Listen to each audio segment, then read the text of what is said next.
అంటే అల్లు అర్జున్ కేసును కావాలనే దోబూచిగా చూపించి వీళ్ళందరినీ తీసుకున్నారంటారు, దగ్గరికి తెచ్చుకున్నారు.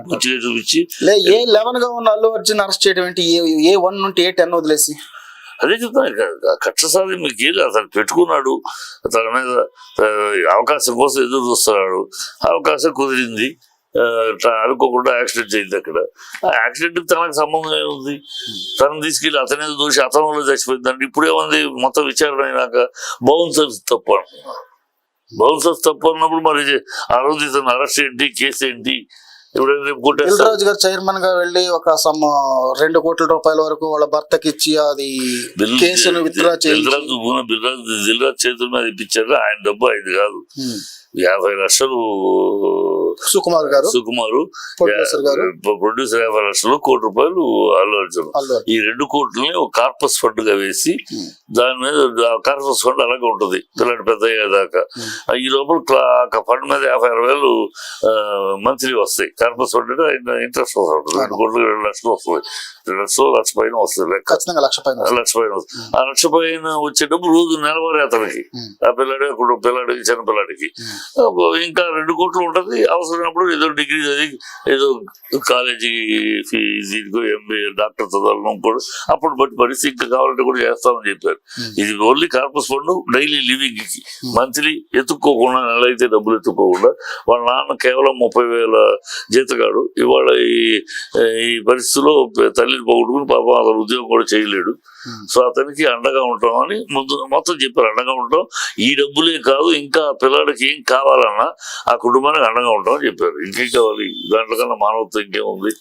ఖచ్చితంగా. సో ఇక్కడతో ఈ అల్లు అర్జున్ కేసు ముగిసిపోయినట్టేనా, ఇంకా వారి అహం ఇంకా చల్లారాలా? ముగిసిపోయినట్టే అనుకుంటున్నాను నేను తోటి. ఎందుకంటే ఈగో సాటిస్ఫై అయింది. సినిమా వాళ్ళందరూ వచ్చి ఆయనకి పుష్పగుచ్చాలు ఇచ్చి ఆయనకి నా భంగి నమస్కారం చేస్తే ఆనందం తీరిపోయింది. ఆయన ఎవడో పట్టించుకోవట్లేదు సినిమా ఫీల్డ్ లో. అది ఇప్పుడు తృప్తి పడుతున్నాడు.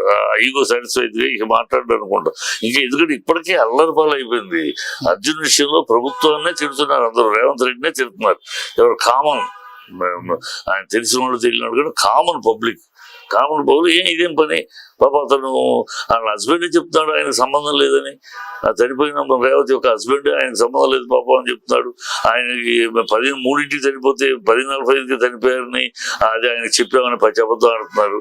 ఆయన హస్బెండే చెప్తాడు, నాకే 3ంటికి తెలిసింది, డాక్టర్లు నాకు 3ంటికి చెప్పారు చనిపోయినట్టు, వీళ్ళు 10:45కి చనిపోయింది అంటారేంటి రాత్రి, ఎట్లా తెలిసి అబద్ధాలు నుంచి అతను చెప్తాడు.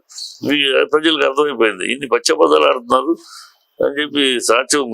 చచ్చిపోయిన యొక్క వ్యక్తి యొక్క భర్త చెప్తా ఉంటే మొదటి రోజు నుంచి వాళ్ళు మాకు అండగా ఉన్నారు, అల్లు ఫ్యామిలీ టోటల్ గా అండగా, వాళ్ళ తరపు మనుషులు వస్తున్నారు, మాట్లాడతారు, ఫుల్ అండగా ఉన్నారు అని చెప్తూ ఉంటే వీళ్ళు పిచ్చిపోతలకు వస్తారు, ప్రజలకు అర్థమైపోతుంది. అర్థమవుతుంది ఖచ్చితంగా.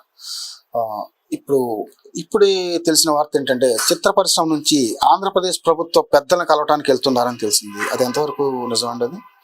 అది ఏమో కలవచ్చు. ఆంధ్రప్రదేశ్ ప్రభుత్వం ఎప్పటి నుంచో పిలుస్తుంది రమ్మని. ఎప్పుడు నుంచో సినీ పెద్దలు రండి, ఇక్కడ సినిమా ఫీల్డ్ డెవలప్ చేయడానికి ఏం కావాలి, మీకు ఏం కావాలి, ఏమి చేస్తే మీరు ఇక్కడికి వచ్చి సినిమాలు తీయగలరు అనే పైన చర్చిద్దాం రండి అని ఎప్పటి నుంచి అడుగుతున్నారు. చంద్రబాబు కూడా సినిమా ఫీల్డ్ మీద మోదున్నవాడే కదా, ఆయన సినిమా ఫీల్డ్ పెట్టుకుని కాలం గడుపుతారు చాలా. ఆయన అలవాటే కదా సినిమా వాళ్ళతో పొగిడించుకోవడం, సినిమా వాళ్ళతో సినిమాలో కూడా నీ బాబు నడుగు లేకపోతే చంద్రబాబు నడుగు డైలాగ్ పెట్టించుకుని ఇవన్నీ ఆయనకు అలవాటు. కనుక ఆయన ఎట్లాగైనా సినిమా ఫీల్డ్ తీసుకెళ్లాలని ప్రయత్నిస్తున్నాడు. అందుకే ఒకవేళ రేవంత్ రెడ్డి ఇలాగూ ఆయన పిలుస్తుంటే ఎట్లేదు కనుక ఇలాగూ నిప్పు పెడితే వెళ్ళిపోతారేమో, ఒకవేళ గురువు గారికి సహకరిస్తున్నాడేమో పిలిస్తే వెళ్ళట్లేదు, ఇలా నిప్పు పెడితే వెళ్తారని శిష్యుడిగా సహకరిస్తున్నాడేమో ఆయనకి. అది